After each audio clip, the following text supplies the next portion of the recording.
Let me start by saying that Peter Terry was addicted to heroin. We were friends in college and continued to be after I graduated. Notice that I said I. He dropped out after 2 years of barely cutting it. After I moved out of the dorms and into a small apartment, I didn't see Peter as much. We would talk online every now and then. AIM was king in pre-Facebook years. There was a period where he wasn't online for about 5 weeks straight. I wasn't worried. He was a pretty notorious flake and drug addict, so I assumed that he just stopped caring. Then one night I saw him log on. Before I could initiate a conversation, he sent me a message. "David, man, we need to talk." That was when he told me about the NoEnd House. It got that name because no one had ever reached the final exit. The rules were quite simple and cliché. Reach the final room of the building and you win $500. There were 9 rooms in all. The house was located outside the city, roughly 4 miles from my house. Apparently, Peter tried and failed.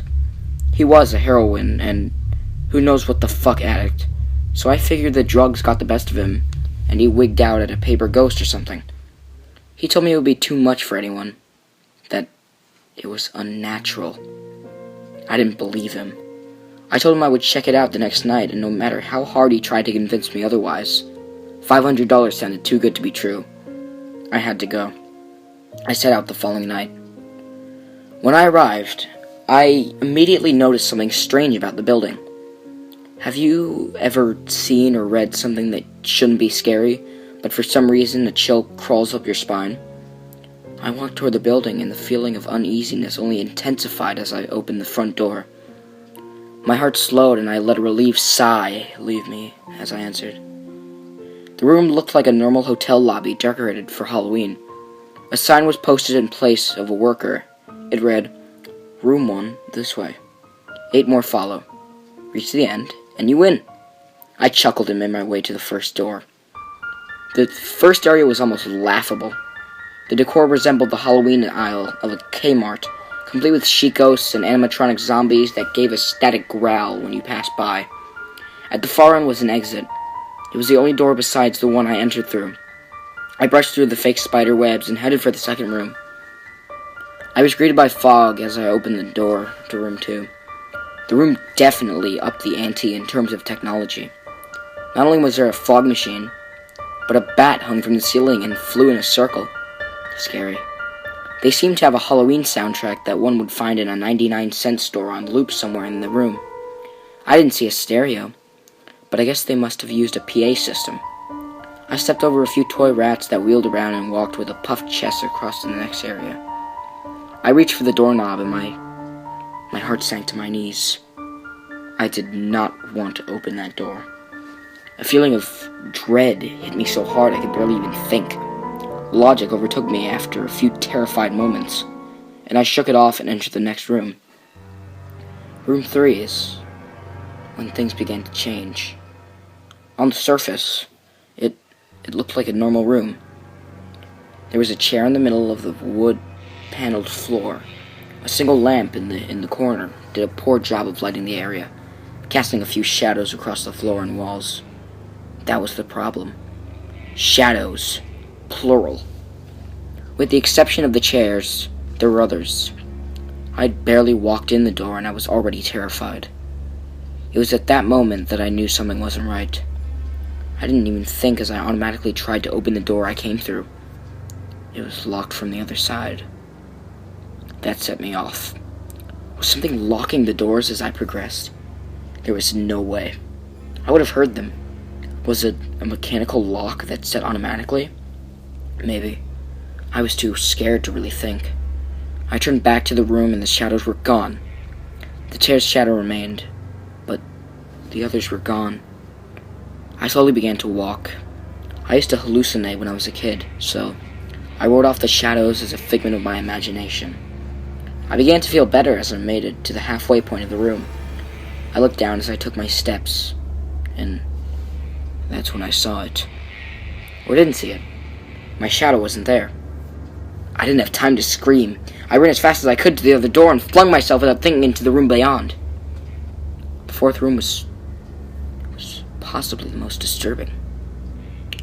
As I closed the door, all of the light seemed to be sucked out and put back into the previous room. I stood there, surrounded by darkness, not able to move. I'm not afraid of the dark and never have been, but I was absolutely terrified at that moment. All sight had left me. I held my hand in front of my face, and if I didn't know what I was doing, I would have never been able to tell. Darkness doesn't describe it. I couldn't hear anything. It was dead silent. When you're in a soundproof room, you can hear yourself breathing. You can hear yourself being alive. I couldn't. I began to stumble forward after a few moments. My rapidly beating heart was the only thing I could feel.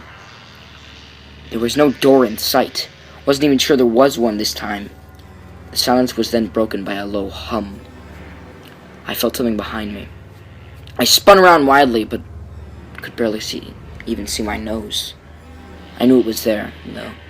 Regardless of how dark it was, I knew something was there. The hum grew louder, closer. It seemed to surround me, but I knew whatever was causing the noise was in front of me, inching closer. I took a step back. I had never felt that kind of fear. I can't really describe true fear. I wasn't even scared I was going to die. I was scared of what the alternative was. I was afraid of what this thing had in store for me. Then the lights flashed on for a second and I saw it. Nothing. I saw nothing, and I know I saw nothing there. The room was again plunged into darkness, and the hum became a wild screech. I screamed in protest. I couldn't hear the goddamn sound for another minute. I ran backwards, away from the noise, and fumbled for the door handle. I turned, and fell into room 5. Before I describe room 5, you have to understand something. I'm not a drug addict. I have had no history of drug abuse or any sort of psychosis short of the childhood hallucinations I mentioned earlier. And those were only when I was really tired or just waking up. I entered the NoEnd House with a clear head. After falling in from the previous room, my view of room 5 was from my back, looking up at the ceiling. What I saw didn't scare me, it simply surprised me. Trees had grown into the room and towered above my head. The ceilings in this room were taller than the others, which made me think I was in the center of the house. I got up off the floor, dusted myself off, and took a look around. It was definitely the biggest room of them all. I couldn't even see the door from where I was. Various brush and trees must have blocked my line of sight with the exit. Up to this point, I figured the rooms were going to get scarier. But this was a paradise compared to the last room. I also assumed whatever was in the room 4 stayed back there. I was incredibly wrong. As I made my way deeper into the room, I began to hear what one would hear if they were in a forest. Chirping bugs and the occasional flap of birds seemed to be my only company in this room. That was the thing that bothered me the most. I heard the bugs and other animals, but I didn't see any of them. I began to wonder how big this house was. From the outside, when I first walked up to it, it looked like a regular house. It was definitely on the bigger side, but this was almost a full forest in here. The canopy covered my view of the ceiling, but I assumed it was still there. However high it was, I couldn't see any walls, either. The only way I knew I was still inside was that the floor matched the other rooms, the standard dark wood paneling. I kept walking, hoping the next tree I passed would reveal the door. After a few moments of walking, I felt a mosquito fly into my arm. I shook it off and kept going. A second later, I felt about 10 more land on my skin at different places. I felt them crawl up and down my arms and legs, and a few made their way across my face. I flailed wildly to get them all off, but they just kept crawling. I looked down and let out a muffled scream, more of a whimper to be honest. I didn't see a single bug. Not one bug was on me, but I could feel them crawl. I heard them fly by my face and sting my skin, but I couldn't see a single one. I had dropped to the ground and began to roll wildly. I was desperate. I hated bugs. especially ones that I couldn't see or touch. But these bugs could touch me, and they were everywhere. I began to crawl. I had no idea where I was going. The entrance was nowhere in sight, and I still hadn't even seen the exit. So I just crawled, my skin wriggling with the presence of those phantom bugs. After what seemed like hours, I found the door. I grabbed the nearest tree and propped myself up, mindlessly, slapping my arms and legs to no avail. I tried to run, but I couldn't. My body was exhausted from crawling and dealing with whatever it was that was on me. I took a few shaky steps to the door, grabbing each tree on the way for support. It was only a few feet away when I heard it. The low hum from before. It was coming from the next room, and it was deeper. I could almost feel it inside my body, like when you stand next to an amp at a concert. The feeling of those bugs on me lessened as the hum grew louder. As I placed my hand on the doorknob, the bugs were completely gone, but I couldn't bring myself to turn the knob. I knew that if I let go, the bugs would return, and there was no way I would make it back to room 4. I just stood there, my head pressed against the door marked 6, and my hand shakily grasping the knob. The hum was so loud I couldn't even hear myself pretend to think. There was nothing I could do but move on. Room 6 was next, and room 6 was hell. I closed the door behind me, my eyes held shut and my ears ringing. The hum was surrounding me. As the door clicked into place, the hum was gone. I opened my eyes in surprise, and the door I had shut was gone. It was just a wall now. I looked around in shock. The room was identical to room 3, the same chair and lamp, but with the correct amount of shadows this time. The only real difference was that there was no exit door, and the one I came in through was gone. As I said before, I had no previous issues in terms of mental instability, but at that moment I fell into what I now know was insanity. I didn't scream, I didn't make a sound. At first, I scratched softly. The wall was tough, but I knew the door was there somewhere. I just knew it was. I scratched at where the doorknob was. I clawed at the wall frantically with both hands, my nails being filed down to the skin against the wood. I fell silently to my knees. The only sound in the room, the incessant scratching against the wall. I knew it was there. The door was there. I just knew it was there. I knew if I could get just past this wall. Are you alright? I jumped off the ground and spun into one motion. I leaned against the wall behind me and I saw what it was. It spoke to me. To this day, I regret ever turning around. There was a little girl. She was wearing a soft white dress that went down to her ankles. She had long blonde hair to the middle of her back and white skin and blue eyes.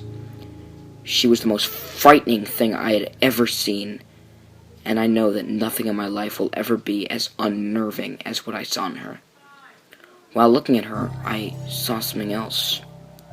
Where she stood, I saw what looked like a man's body, only larger than normal and covered in hair. He was naked from head to toe, but his head was not human and his toes were hooves. It wasn't the devil, but at the moment it might as well have been. The form had the head of a ram and the snout of a wolf.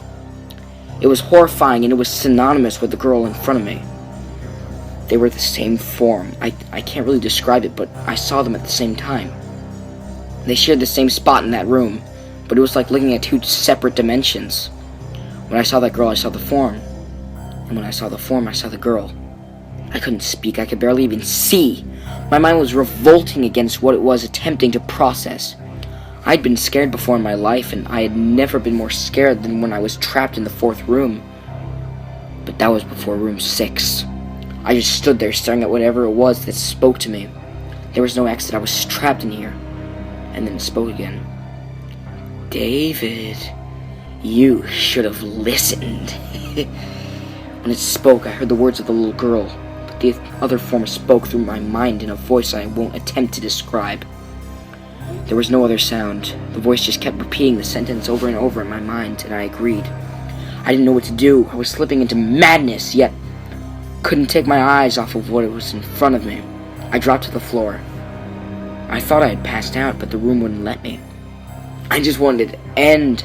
I was on my side, my eyes wide open, and the form staring down at me. Scurrying across the floor in front of me was one of the battery-powered rats from the second room. The house was toying with me.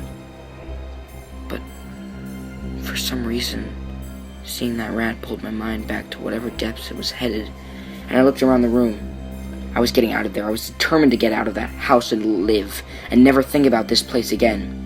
I knew this room was hell, and I wasn't ready to take up a residency. At first, it was just my eyes that moved. I searched the walls for any kind of opening. The room wasn't that big, so it didn't take long to soak up the entire layout. The demon still taunted me, the voice growing louder as the form stayed rooted where it stood. I placed my hand on the floor, lifted myself up to all fours, and turned to scan the wall behind me. Then I saw something I couldn't believe. The form was now right at my back, whispering into my mind how I shouldn't have come. I felt its breath on the back of my neck, but I refused to turn around. A large rectangle was scratched into the wood, with a small dent chipped away in the center of it. Right in front of my eyes, I saw the large 7 I had mindlessly etched into the wall. I knew what it was. Room 7 was just beyond the wall where Room 5 was moments ago. I don't know how I had done it. Maybe it was just my state of mind at the time, but I had created the door. I knew I had. In my madness, I had scratched into the wall what I needed the most, an exit to the next room. Room 7 was close. I knew the demon was right behind me, but for some reason, it couldn't touch me. I closed my eyes and placed both hands on the large 7 in front of me. I pushed as hard as I could. The demon was now screaming in my ear. It told me I was never leaving. It told me that this was the end, but I wasn't going to die. I was going to live there in room 6 with it. I pushed and screamed at the top of my lungs. I knew I was going to push through the wall eventually. I clenched my eyes shut and screamed, and the demon was gone. I was left in silence. I turned around slowly and was greeted by the room as it was when I entered, just a chair and a lamp. I couldn't believe it, but I didn't have time to, I turned back to the 7 and jumped back slightly. What I saw was a door. It wasn't the one I'd scratched in, but a regular door with a large 7 on it. My whole body was shaking. It took me a while to turn the knob. I just stood there for a while, staring at the door. I couldn't stay in room 6. I couldn't! But if this was only room 6, I couldn't imagine what 7 had in store. I must have stood there for an hour, just staring at the 7. Finally, with a deep breath, I twisted the knob and opened the door to room 7. I stumbled through the door, mentally exhausted and physically weak. The door behind me closed, and I realized where I was. I was outside. Not outside like room 5, but actually outside. My eyes stung. I wanted to cry. I fell to my knees and tried, but I couldn't. I was finally out of that hell. I didn't even care about the prize that I was promised. I turned and saw that the door I just went through was the entrance. I walked to my car and drove home, thinking of how nice a shower sounded. As I pulled to my house, I felt uneasy. The joy of leaving NoEnd House had faded, and dread was slowly building in my stomach. I shook it off as residual from the house and made my way to the front door. I entered and immediately went up to my room. There on my bed was my cat, Baskerville. He was the first living thing I had seen all night and reached to pet him. He hissed and swiped my hand. I recoiled in shock, as he had never acted like that, I thought. Whatever, he's an old cat. I jumped in the shower and got ready for what I was expecting to be a sleepless night. After my shower, I went to the kitchen to make something to eat. I descended the stairs and turned into the family room. What I saw would be forever burned into my mind, however. My parents were lying on the ground, naked and covered in blood. They were mutilated to near unidentifiable states. Their limbs were removed and placed next to their bodies, and their heads were placed on their chests facing me. The most unsettling part was their expressions. They were smiling as though they were happy to see me. I vomited and sobbed there in my family room. I didn't know what had happened. They didn't even live with me at the time. I was a mess. Then I saw it. A door. A door that was never there before. A door with a large 8 scrawled on it in blood. I was still in the house. I was standing in my family room, but I was in room 7. The faces of my parents smiled wider as I realized this. They weren't my parents. They couldn't be. But they looked exactly like them. The door marked 8 was across the room, behind the mutilated bodies in front of me. I knew I had to move on, but at the moment I gave up. The smiling faces tore into my mind. They grounded me where I stood. I vomited again and nearly collapsed. Then the hum returned. It was louder than ever, and it filled the house and shook the walls. The hum compelled me to walk. I began to walk slowly, making my way closer to the door and the bodies. I could barely stand, let alone walk. And the closer I got to my parents, the closer I came to suicide. The walls were now shaking so hard it seemed as though they were going to crumble. But still the faces smiled at me.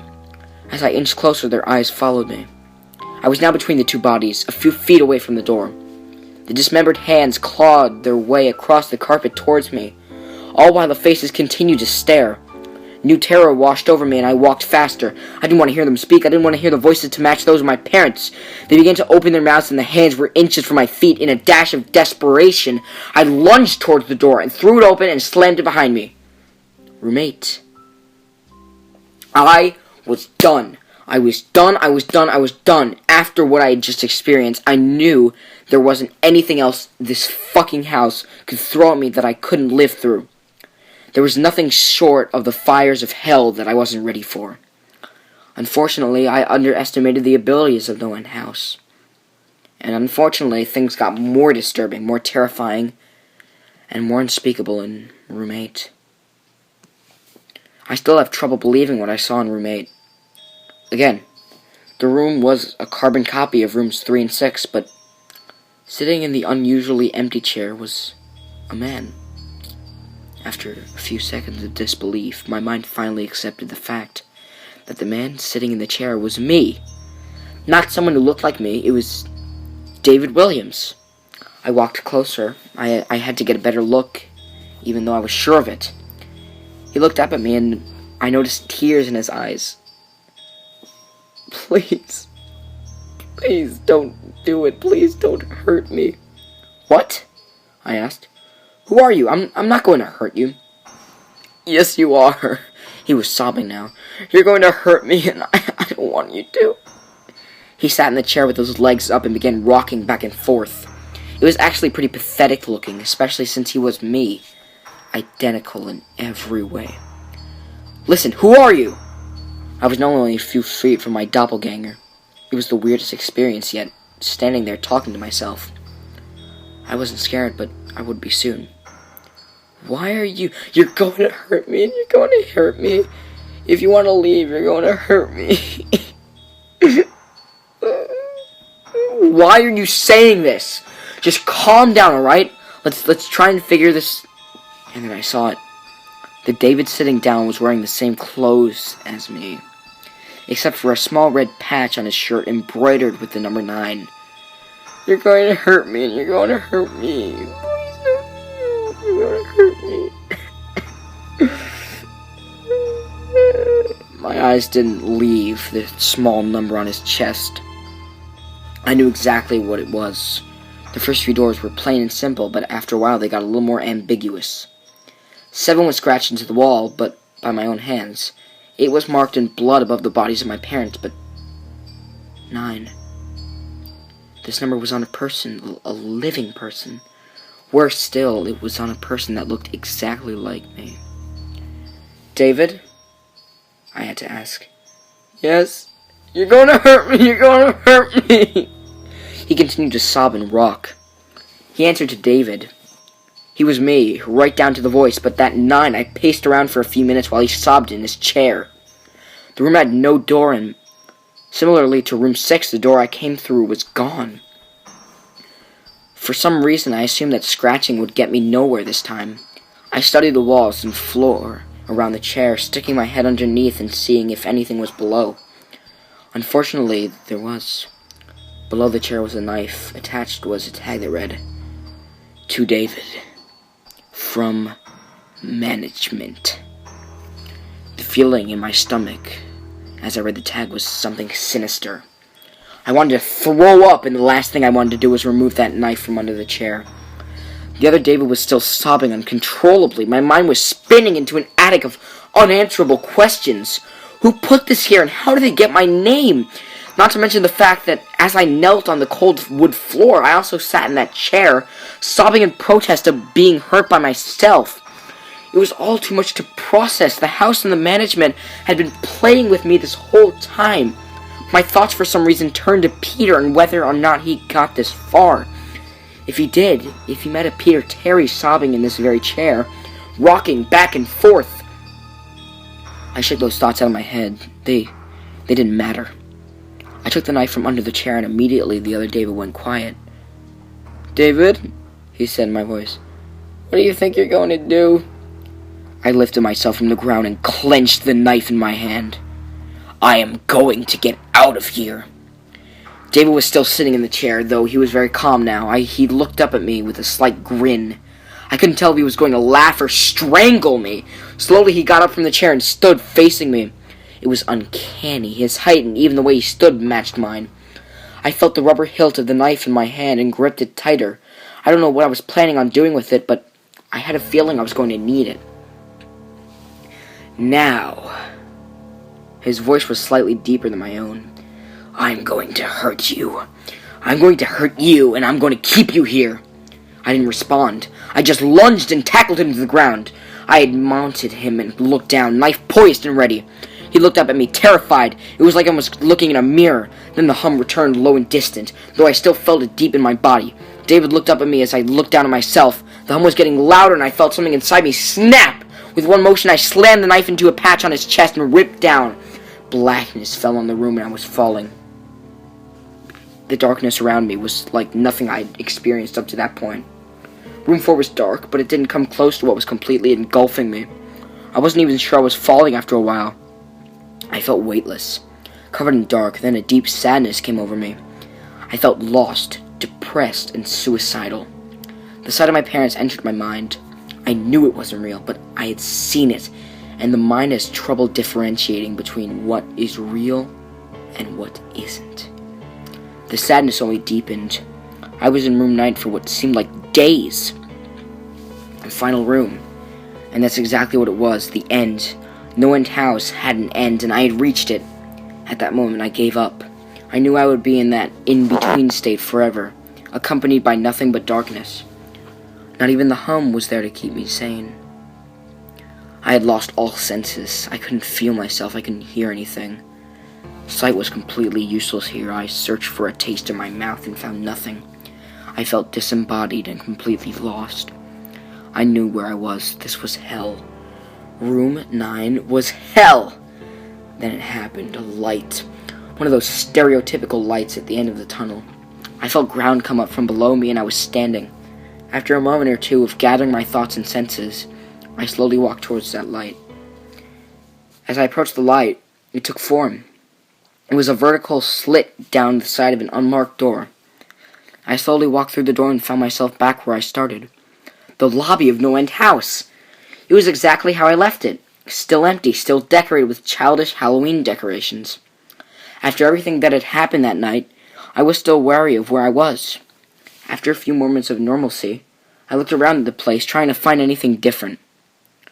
On the desk was a plain white envelope with my name handwritten on it. Immensely curious, still yet cautious, I mustered up the courage to open the envelope. Inside was a letter, again handwritten. "David Williams, congratulations, you have made it to the end of NoEnd House. Please accept this prize as a token of great achievement. Yours forever, Management." With the letter were 5 $100 bills. I couldn't stop laughing. I laughed for what seemed like hours. I laughed as I walked out to my car and laughed as I drove home. I laughed as I pulled into my driveway. I laughed as I opened my front door in my house. And I laughed as I saw the small pen etched into the wood.